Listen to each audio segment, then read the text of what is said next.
जय हिंद। रिसेंटली हम लोगों ने टॉप 5 स्टॉक्स ऑफ जून में बैंक ऑफ महाराष्ट्र देखा था, जिसने अच्छा खासा मूव दिया। काफी जो छोटे छोटे बैंक्स है ना, UCO bank, Maharashtra banks, bank of India, इन सब ने एक अच्छा खासा मूव वगैरह दिया।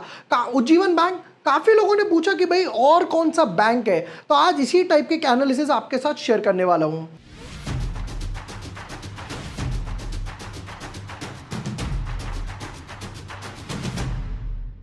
Hi everyone, my name is bore Washne. I am a SEBI registered research analyst. आज के वीडियो में जैसा आप लोगों ने ऑलरेडी थंबनेल देख लिया होगा, इक्विटास स्मॉल बैंकिंग है जिसका नाम स्टॉक का भाई काफी टाइम से नीचे पड़ा हुआ है, डाउन ट्रेंड में पड़ा हुआ है, एक बढ़िया सा पैटर्न वगैरह बनाया है। प्लस मोस्ट इंपॉर्टेंट, काफी लोगों का ना ये डाउट आता है कि यार कई स्टॉक्स हैं जो ब्रेकआउट वगैरह देते हैं, उस टाइम हम फंड्स शॉर्ट वगैरह पड़ जाता है, तो उस टाइम कैसे ट्रेड करें, ये भी मैं आज के वीडियो में एक्सप्लेन करने वाला हूं कि ये प्रॉब्लम कैसे सॉल्व की जा सकती है। Let's deep dive in our analysis. But yes, before moving ahead, अगर अभी तक आपने चैनल सब्सक्राइब नहीं किया है या पहली बार वीडियो देख रहे हो, तो आईएक्स के स्टॉक में जो एक दिन में 8-10% का क्रैश आया, क्या उसके बाद क्या होगा, आईआरईडी का क्यूआईपी इश्यूज आ रहा है, आईआरईडी पे क्या इंपैक्ट होगा, Bharat coking coal, rate cut के बाद NSC versus BHD, HDB financial, RBI monetary policy के इंपैक्ट, सब कुछ आपको ऑन द बोर्ड वगैरह मिल जाएगा। पहले तो ये समझते देखिए इक्विटास स्मॉल फाइनेंस में हुआ क्या है। एक अच्छी बात हो रही है कि भाई बार बार ऊपर की तरफ आता है, तो यहां पर अगर आप देखोगे बैक टू बैक जब भी इस प्राइस रेंज में आया है 72 73 के आसपास, एक बार, दो, तीन, चार, और ये फिफ्थ अटेम्प्ट है जब ये बार बार 72 73 के आसपास आता है, वहां से रिवर्स हो जाता है। हालांकि इसने रीसेंट पैटर्न में देखो कप एंड हैंडल पैटर्न बनाया है जिसका ब्रेकआउट आना अभी बाकी है। बट उससे भी इंपॉर्टेंट, पहले जैसा मैंने वीडियो में बोला, देखो काफी टाइम से ये डाउन पड़ा हुआ है और ऑलमोस्ट 108 रुपए का स्टॉक 52 53 तक गया, यानी ऑलमोस्ट 50% डाउन गया। पहला सवाल, डाउन क्यों गया? दूसरा सवाल, अब ऊपर आ रहा है तो अब क्या करूं? बट बार बार 72 73 से रेजिस्ट हो रहा है। देखिए जब रेजिस्टेंस से कोई स्टॉक नीचे जाता है या सपोर्ट से ऊपर आता है, तो राइट, ये जैसे ये पैटर्न वगैरह बना रखा है, हम लोग ब्रेकआउट का वेट करते हैं, इसे बोलते हैं स्विंग ट्रेडिंग। स्विंग ट्रेडिंग का बेनिफिट क्या है कि आप रेजिस्टेंस पे सेल कर सकते हो या ब्रेकआउट पे बाय कर सकते हो, सपोर्ट पे बाय कर सकते हो, मल्टीपल तरीके हो सकते हैं। यहां पर ना आपको बार बार ट्रेड करने का मौका मिल जाता है। बट अब कई बार मन में क्या आता है, भाई जैसे आजकल मिड कैप स्मॉल कैप अच्छा खासा मूव दे रहे हैं, यहां पर ये स्टॉक भी ब्रेकआउट दे रहा है, ये भी ब्रेकआउट दे रहा है, अरे ये भी ब्रेकआउट दे रहा है, अब इतने सारे स्टॉक्स ब्रेकआउट दे रहे हैं, फिल्टर डाउन करके मैंने 5-7 स्टॉक पर भी आ गया, बट कैपिटल तो लिमिटेड है। अब मैं इस केस में क्या करूं कि मैं लेस कैपिटल में, कम कैपिटल में अपनी बाइंग बढ़ा दूं या अपॉर्चुनिटीज बढ़ा दूं। यहां पर हेल्प करता है आपका ग्रो का pay later with MTF feature. MTF यानी कि मार्जिन ट्रेडिंग फैसिलिटी फीचर, जहां पर आप अपनी बाइंग कैपेसिटी 4x तक बढ़ा सकते हो। कैसे समझते हैं? देखिए ग्रो का एक काफी अच्छा फीचर है, pay later with MTF, margin trading facility lets you buy stocks by paying only a fraction of the order amount and Groww funds the rest. यानी कि आप थोड़ा सा ही पे करोगे, बाकी ग्रो पे करेगा। यहां पर जैसे इन्होंने लिखा हुआ है, बाकी ग्रो फंड करेगा। कैसे समझते हैं? देखिए ग्रो के एमटीएफ फीचर के साथ ना बहुत ही सिंपल प्रोसेस है, कोई कॉम्प्लेक्स रॉकेट साइंस वगैरह नहीं है कि भाई आपको बिल्कुल सीमलेस वगैरह है कि आपको ये नहीं कि बहुत सारे कॉम्प्लेक्स स्टेप्स वगैरह ये वो करना है, नहीं। Just place your order in simple steps and all you are done, all you are set.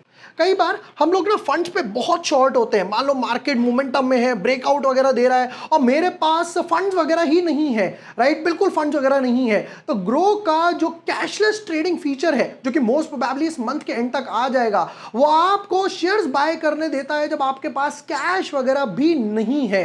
Just pledge your holdings and get it, use it for MTF instantly. मान लीजिए अगर आप फंड्स पे शॉर्ट हैं, तो आप यहां पर प्लेज मार्जिन का फीचर यूज करके कैपिटलाइज कर सकते हैं, अपनी बाइंग की लीवरेज वगैरह को बढ़ा सकते हैं, राइट। जैसे कि आप जाएंगे वहां पर प्लेज मार्जिन का एक ऑप्शन होगा और वो आपको एमटीएफ फीचर भी यूज करने देगा। देखिए कई बार क्या होता है, स्टॉक्स जो एमटीएफ की एक लिस्ट आती है, तो उसमें कई बार क्या होता है कि भाई कई स्टॉक्स होते हैं जो निकलते हैं, ये जो वो मैं कैपिटलाइजेशन, मार्केट फ्लक्चुएशंस, इन सब की मैं बात कर रहा था अभी आपको। MTF offer leverage to make higher returns हो गया, इंटरेस्ट रेट वगैरह भी बहुत कम वगैरह हो गया अब यहाँ पर, राइट। अच्छा, दूसरी चीज आती है कि भाई यूज कैसे करना है, ये चीज जो अभी मैं आपको बता रहा था।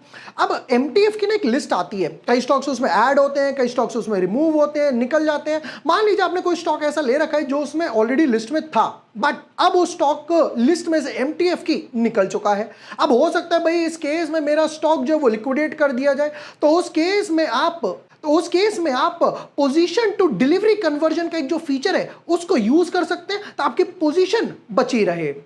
यहां पर मुझे जो एक सबसे अच्छा फीचर लगता है वो लगता है real time margin shortfall visibility, कि भाई जब मार्केट वगैरह गिर रहा है तो रियल टाइम में पता लग जाए कि कितना मार्जिन शॉर्टफॉल वगैरह आ रहा है। और रियल टाइम के अलावा यहां पर एक जो सबसे बेस्ट फीचर लगता है वो है रियल टाइम में एमटीएफ समरी आपको दिखाता है, प्रॉपर ब्रेकडाउन वगैरह दिखाता है। जैसे अगर आप यहां पर देख पाओगे तो ये ना प्रॉपर ब्रेकडाउन दिखाएगा कि भाई आपने paid by you, total amount में से आपने कितना पे करा है, 28,000 के आसपास, जस्ट एन एग्जांपल। इसमें से ग्रो ने कितना फंड किया है, यहां पे लिखा 1,12,000, जिसमें से टोटल आपकी पोजीशन हो गई 1,40,000 के आसपास, यानी 4x मैंने यहां पर ले लिया। उससे भी मोस्ट इंपॉर्टेंट कि भैया ओपन पोजीशन पे इंटरेस्ट कितना लग रहा है वो भी आपको ब्रेकडाउन करके बताएगा, जो बहुत सारे ब्रोकर्स के पास अवेलेबल नहीं है। वो नहीं बताते हैं कि भाई इंटरेस्ट कितना लग रहा है, हमने कितना फंड करा है। यहां पर क्या प्रॉपर ट्रांसपेरेंसी आपको मिल जाती है। अब यहां पर इससे भी मार्जिन फैसिलिटी हम लोगों ने देख ली, रियल टाइम देख ली, ट्रांसपेरेंसी देख ली। अच्छा, एक अच्छा फीचर क्या है कि ऐसा नहीं है कि आप रियल टाइम में यूज कर सकते हो, मार्केट आज चल रहे हैं 9:15 से, तो ही मैं 3:30 तक यूज कर सकता हूं, नहीं। मान लेते हैं रात को आपने रिसर्च वगैरह करी और आप जॉब गोइंग पर्सन है, सुबह सुबह मुझे कोई ऑर्डर प्लेस करना है, तो आप एएमओ यानी कि आफ्टर मार्केट ऑर्डर्स जो होते हैं आप उनको भी प्लेस कर सकते हैं एमटीएफ फीचर की हेल्प से, जिसमें आपको कोई एक्स्ट्रा स्टेप्स नहीं लेने, कोई हसल वगैरह नहीं लेना, आपको सिर्फ अपनी ट्रेडिंग पे फोकस करना है, बाकी ग्रो ख्याल करेगा। सो अगर आप कोई स्विंग ट्रेडर हैं जो स्विंग ट्रेडिंग में अच्छा सा बेनिफिट वगैरह लेना चाहते हैं, तो ग्रो का एमटीएफ फीचर आप एक्सप्लोर कर सकते हैं। ट्रांसपेरेंट है, सिंपल है, रिलायबल है, जिसका लिंक मैं डिस्क्रिप्शन और पिन कमेंट में दे दूंगा, आप वहां जाकर ग्रो का एमटीएफ फीचर देख सकते हैं। वापस आते हैं हम लोग इक्विटास बैंक के फंडामेंटल्स पे, क्विकली नजर मारते हैं कि भाई ऐसा क्या हुआ इसके फंडामेंटल्स में जो ये 50% तक डाउन गया, और अब हमें कहां बाइंग करनी है, हमें कहां पर बाइंग नहीं करनी है। लो इंटरेस्ट कवरेज रेशियो हो गया, अर्निंग्स इंक्लूड 911 करोड़ के आसपास की अदर इनकम है। चलिए जी, पहले स्टार्ट करते हैं इसके पी रेशियो से। कंपेयर टू अदर बैंक्स के हिसाब से अगर मैं देखता हूं, चलिए यहां पर इक्विटास का पी रेशियो है 53 का, जना स्मॉल का 10, उज्जीवन का 13, एयू का 27 और फिनो पेमेंट्स का 24, मतलब सबका कम है, सिर्फ एक उत्कर्ष स्मॉल बैंक का ही इससे ज्यादा है। तो यानी कि नीचे से दूसरे नंबर पर पी रेशियो में हाई पी रेशियो के साथ ऊपर गया है। क्वार्टरली रिजल्ट्स की तरफ नजर मारते हैं कि भाई क्वार्टरली रिजल्ट्स इसके कैसे चल रहे हैं। चलिए 896, ऑलमोस्ट 900, 900, 1000, 1100, 1200, 1300, 1400, 1400, 1500, 1500, 1600, 1600।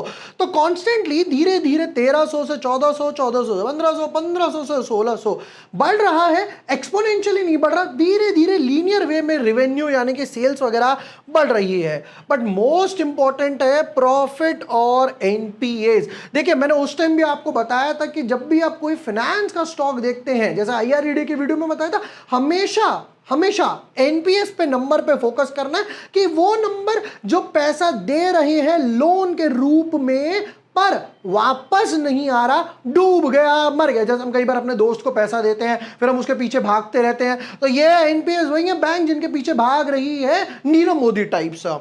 चलिए जी 120 करोड़, 97, 116, 170, 190, 190, 200, बाप रे 208, और सीधा देखो 208 के बाद सीधा टम्बल डाउन कर गया 26, 13, 66, 42। सेल्स तो बढ़ी, प्रॉफिट गिर गया। ये रीजन है स्टॉक के गिरने का, नंबर 1। नंबर 2 एनपीए पर आते हैं। 2.4, 2.1, 1.9, अच्छी बात है, गिर रहा है। 1.8, 1.2, 1.8, 0.9, यहां तक तो ठीक था, बट 1.3, 1.7 थोड़ा सा बड़ा, 0.83, 0.9, 0.9, 0.9। लास्ट 3 बारी में एनपीएस पर कोई हाल फिलहाल से रिकवरी नहीं हुई, जिसकी वजह से स्टॉक थोड़ा थोड़ा साइडवेज ही है, कोई अप ट्रेंड नहीं दिखा रहा। जहां पर भाई bank Nifty life time high मार कर आए, एचडीएफसी बैंक मार कर आया, आईसीआईसी बैंक गया, ये नहीं गया। चलिए जी, नेक्स्ट पर आते हैं इन्वेस्टर्स वगैरह, एफआईआई डीआईआई देखते हैं जरा। अब यहां पर प्रमोटर चेंज हुए भाई, प्रमोटर निकल गए बाहर, राइट। अब बहुत सारी बैंक्स है, आईसीआईसीआई बैंक आप देखोगे वहां पर प्रमोटर होल्डिंग जीरो है, वो बाहर से मैनेज की जाती है एफआईआई के थ्रू, डीआईआई के थ्रू, कोई गलत नहीं है। बट गलत कहां पर आ रहा है वो देखना जरा।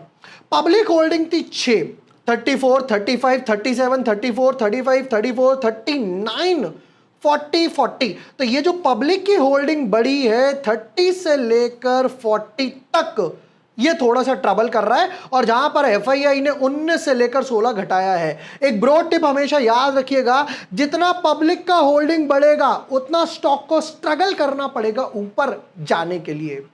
अब आते हैं जरा इसके लेवल्स वगैरह पर। देखो कप एंड हैंडल तो पैटर्न बनाया है, बट अभी ब्रेकआउट वगैरह आना बाकी है। यहां पर मैं देख सकता हूं कि 72 के आसपास एक अच्छा खासा रेजिस्टेंस जोन है, तो मेरी एंट्री कहां होने वाली है। स्टॉक अगर 72 रेजिस्टेंस है, हम 1 पॉइंट का बफर रख लेते हैं। अगर 73 के ऊपर डेली चार्ट में क्लोज होता है तो मैं एंट्री लूंगा, वरना वेट करूंगा, पेशेंस रखूंगा। वीकली चार्ट में चलते हैं जरा। यहां से डी से हम लोग जाएंगे वीकली चार्ट पे कि भाई बताओ वीकली चार्ट का स्ट्रगल क्या बन रहा है।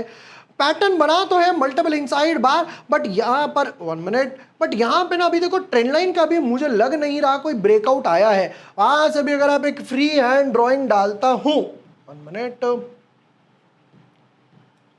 यहां से भी अगर आप एक फ्री हैंड ड्राइंग डालोगे तो वो कुछ यहां जाकर मिलेगी, जिसमें क्लियरली नजर आ रहा है कि अभी ब्रेकआउट के वर्ज पे तो है, बट ब्रेकआउट नहीं आया। तो आप ट्रेंड लाइन भी डाल सकते हो, या जैसे हम लोगों ने 73 का पॉइंट लगाया, हॉरिजॉन्टल रेजिस्टेंस जो हम लोगों ने ड्रॉ करा, दोनों डाल सकते हो। तो clear cut entry point above 73, 73 के ऊपर जाता है तो मैं यहां पर नजर रखूंगा 88 के आसपास। फिर नेक्स्ट रेजिस्टेंस जो यहां बन रही है 98 के आसपास। और अगर धीरे धीरे अगेन टाइम लेकर जाता है कि एनपीएस इंप्रूव होते हैं, अर्निंग्स इंप्रूव होती हैं, तब जाएगा कुछ A108 के आसपास। बट अगेन आप ये एक्सपेक्ट नहीं कर सकते 70 रुपए का स्टॉक इमीडिएटली 108 हो जाए, 50% रिटर्न से नहीं, टाइम लगा कर जाएगा। जब नीचे की तरफ आया है, फंडामेंटल्स धीरे धीरे इंप्रूव होंगे, तब जाएगा। एंट्री पॉइंट का ध्यान रखिएगा इक्विटा, स्मॉल फाइनेंस बैंक वगैरह में। एंड यस, जैसा मैंने ग्रो के एमटीएफ फीचर के बारे में बताया, जहां पर आप मैक्सिमाइज कर सकते हैं 4x वगैरह तक, प्रॉपर ट्रांसपेरेंट है, जहां पर सब कुछ दिखाया जाता है कि भाई आपने कितना फंड्स डाला, ग्रो ने कितना फंड्स डाला, उस पर इंटरेस्ट वगैरह क्या लग रहा है, एएमओ भी प्लेस कर सकते हो। सब कुछ सिंपल और हैसल फ्री है, जिसका लिंक डिस्क्रिप्शन और पिन कमेंट में आपको मिल जाएगा। वहां जाइए, ग्रो का एमटीएफ फीचर एक्सप्लोर कीजिए। वीडियो पसंद आया हो, share with your friends, like and subscribe. Thank you for watching the video, lots of love.